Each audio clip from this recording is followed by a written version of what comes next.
Okay, so this one I'm just going to show you how to edit this photo. And while I'm going through it, I'm going to tell you what these settings do. For the beginners and the professional guys are probably never going to watch this, so yeah. But yeah, this is what I do.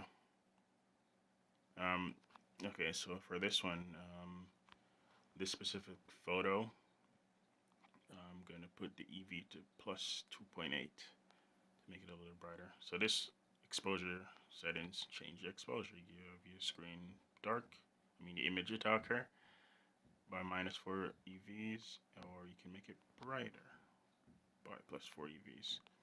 With a JPEG, you wouldn't have this kind of control, so it's important to shoot in RAW here, or this is going to be a pretty useless tutorial. You can try it in with a JPEG, but you're going to see how bad it is. So it's very important to shoot in RAW.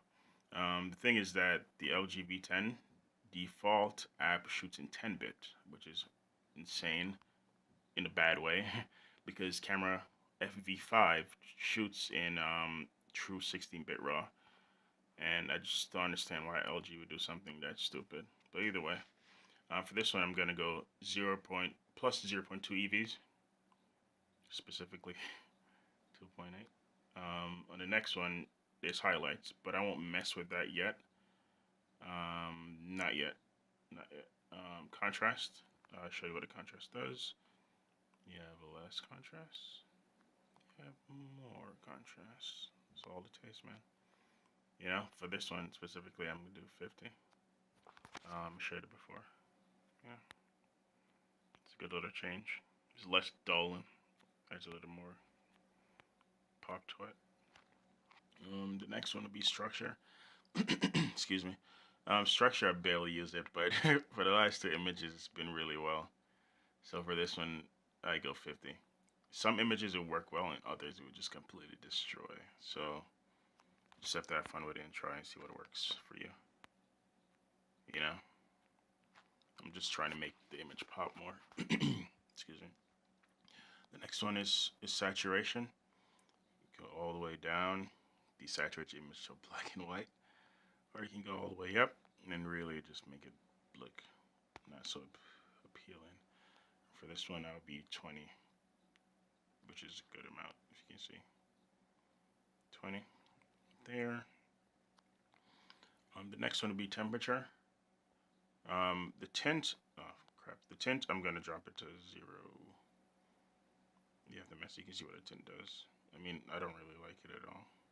But sometimes it's really helpful to get a certain look you want, but I just want this to be at 0. And then I go into the temperature. This is the Kelvin. Just look, it changes the image cooler, the lower the number, or hotter, the higher the number. So it's as simple as that. And for this one, I'm gonna do 2389 because I want it to be like a cooler image. 2389, 2389. Close enough. Close enough. Okay, so the next one would be going into the the filters. Just confirm those changes, and let me see. Hold on. And if you hold it down, it depends. It will show like the before image, but it doesn't do it here. Okay. I'm gonna add a film grain for this one. The specific one is X3. Before you do that, you can see that you have grain. I don't know. It depends on the image. It works, and sometimes it doesn't. I feel that if you take a digital image, adding grain might ruin it. Depends on your specific shot or whatever. It might work for some, but it just might look like shit if you overdo it or use it on certain images. For this one, I don't want it because it doesn't improve it at all. It's actually trying to make it clean as possible because I think I use a higher ISO. Either way, yeah, so that's what the grain does, Certain images it works, and others it doesn't. You have multiple filters throughout here.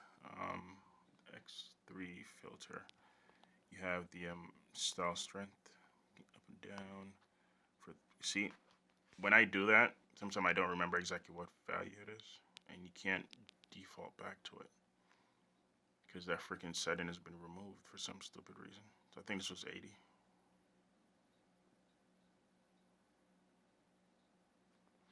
And we click OK, and I actually added doubles, actually stacked it. So remove the grain again and click OK, and that's just it. It's pretty much the basic of just getting the image looking great or really popping out. Oh yeah, the other one is showing his highlights. The reason I didn't show it before is because when I stack the filters, you can see that it kind of blows out this area, these little white things. So I go into highlights, right? I go into the raw settings, highlights, and I drop it all the way down. There might be a little bit of change. You see a tiny bit of change. You see it in this area here, in that area, around here.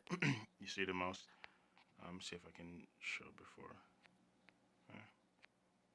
Not as apparent, but yeah. So that's about that. The next thing you do, I always export in PNG because you're doing a raw workflow. So why compress it into a JPEG? You know, especially if you want to upload it to Instagram or something like that. I rather not go in with a compressed image because it's already going to be compressed to death by Instagram or any other photo uploader and websites. So I'd rather just go with the PNG so I can have a good copy saved, and then you just click export and it will export all these settings for you. It's pretty simple. I mean, it's just, you gotta have fun with it. The thing I found is that you have to take an interest in photo. You know, mess with your ISO, your shutter speed, how you compose the image and all that crap.